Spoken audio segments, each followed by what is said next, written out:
de la poussière, il retire le pauvre. Du fumier, il relève. Waouh! Ça veut dire que quand Dieu te rencontre pauvre, il a une seule intention. C'est de te sortir de là. Waouh! Du fumier, il relève l'indigent pour les faire asseoir avec les grands. Waouh! Avec les grands. Apprête-toi à déménager. Apprête-toi à changer de place pour retrouver la tienne. Alléluia. Amen. Vous savez, frère, certains d'entre vous ne comprennent pas pourquoi j'ai une telle haine quand je parle de ça. J'ai vécu dans des situations où on m'a regardé en face et puis on m'a chosifié. Un jour, j'ai rencontré un pasteur. J'ai jamais oublié cette histoire. J'étais habillé dans un digne qui avait besoin d'aller en retraite. Elle arrivera en chaussures. Je suis venu voir le pasteur après son prêche. Je voulais le saluer. Il m'a chosifié. Il m'a regardé avec dédain. Et il s'est occupé d'autres personnes qui avaient l'apparence plus considérable. Je venais simplement lui dire que j'ai aimé ton message.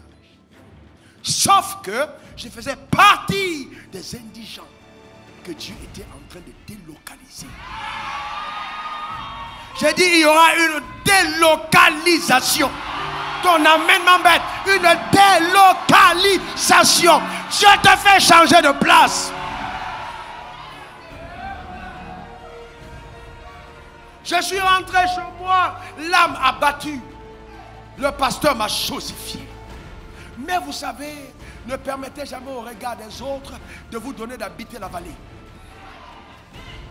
On peut remarquer que tu es dans la vallée, mais la Bible dit tu traverses. Il ne faut jamais bâtir ta maison dans la vallée. Ne jamais construire ta maison dans la vallée. Ne mets jamais ton immeuble dans une vallée. Si tu es dans la vallée, c'est que tu vas là traverser. Dis je traverse. C'est une délocalisation. Dis-le encore.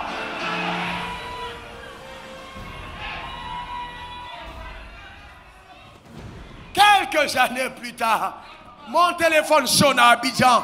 Le pasteur n'avait pas demandé mon nom, mais c'était le même pasteur qui m'appelait. Et il dit, révérend Wafo, c'est toi? Oui, il dit oui. Et il dit, je t'appelle, je suis en tel, je t'appelle du Gabon.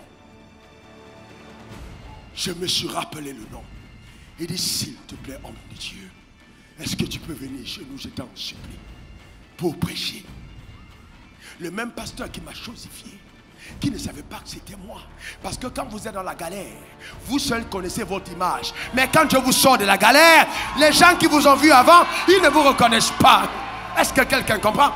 Ils ne savaient pas que c'était le même gars. Pourquoi? Parce que les choses avaient changé. Le portrait que tu as mis dans ta maison aujourd'hui n'est pas celui qui va demeurer. Tu vas le garder dans l'armoirie de tes témoignages. Parce que Dieu te donne une autre image. C'est elle qui sera dans ton salon. Quelqu'un n'a pas compris ce que je suis en train de dire.